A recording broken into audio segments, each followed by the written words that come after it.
Hello and welcome to another Gary's My video. As you can see, here is another spaceship. It doesn't look too great on top, I know, but I don't know. I mean, I could just change the color, but I don't really think it's that important. I think it's much more important that it actually flies, and it does. Oh, it does have life support, although it's missing a module. All right.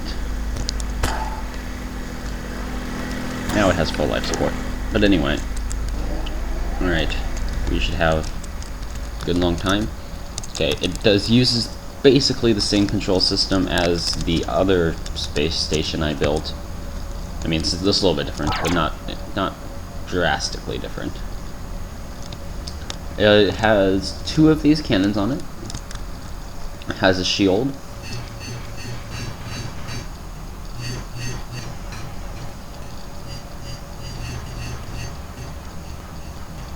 For some reason is bugging out, but it does have a shield,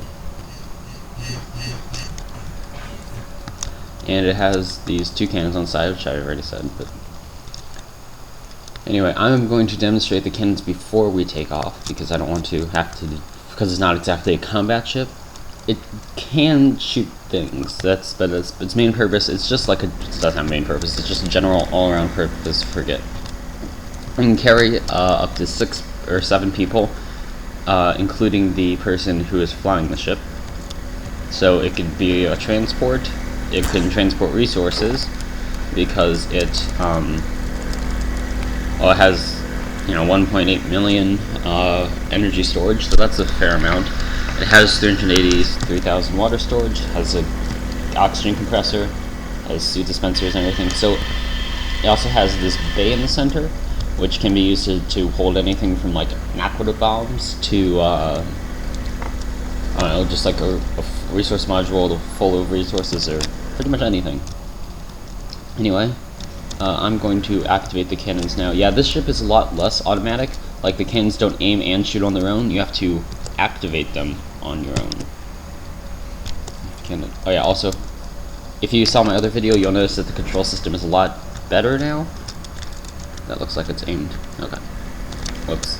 Is one of these thrusters on? Okay, that's great. Right, that should have turned it off. Yep. Anyway.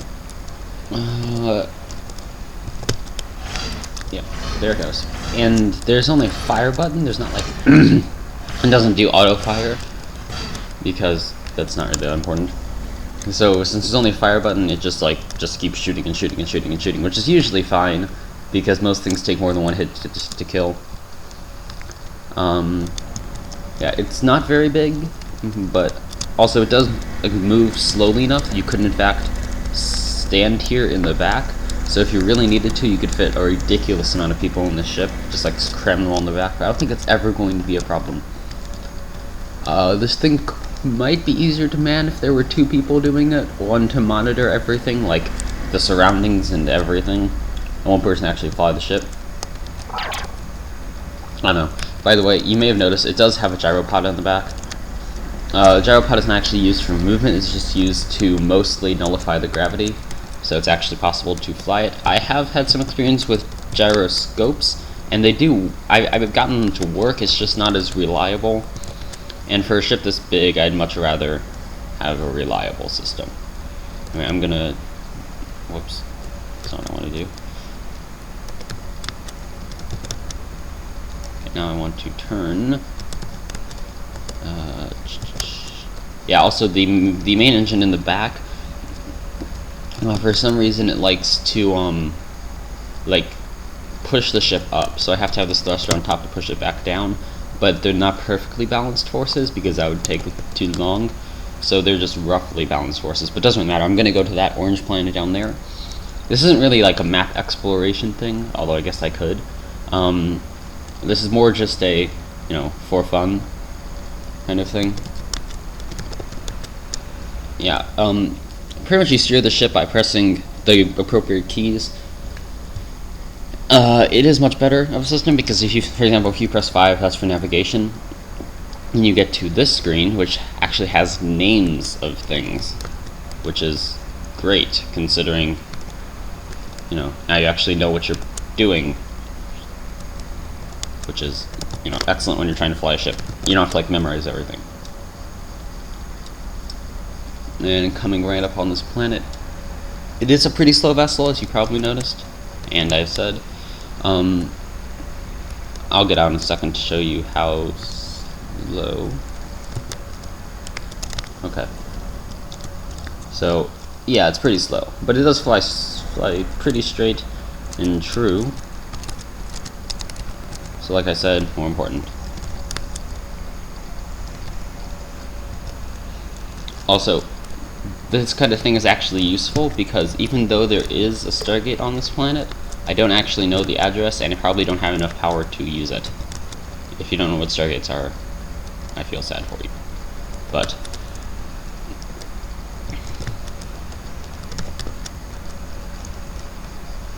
alright, that should do. Make sure everything's off. Alright. I'm going to turn the jet tower part off so this thing lands just perfectly flat on the ground.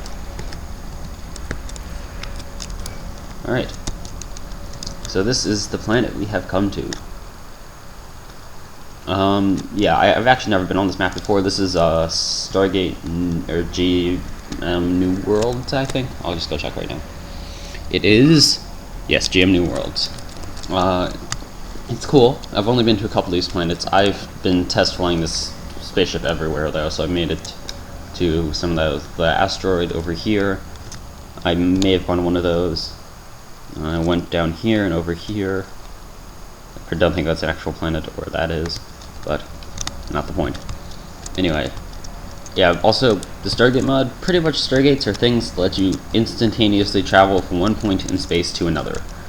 So like if there's one Stargate here and there's one on the planet I spawned on, I could just dial up this Stargate. Its address is DEPNT1, as you'll see in the left of the screen, and I could simply dial it, open a connection, and go through. Actually, it's not quite simply, because it requires energy, and to dial other galaxies, it takes tons of energy.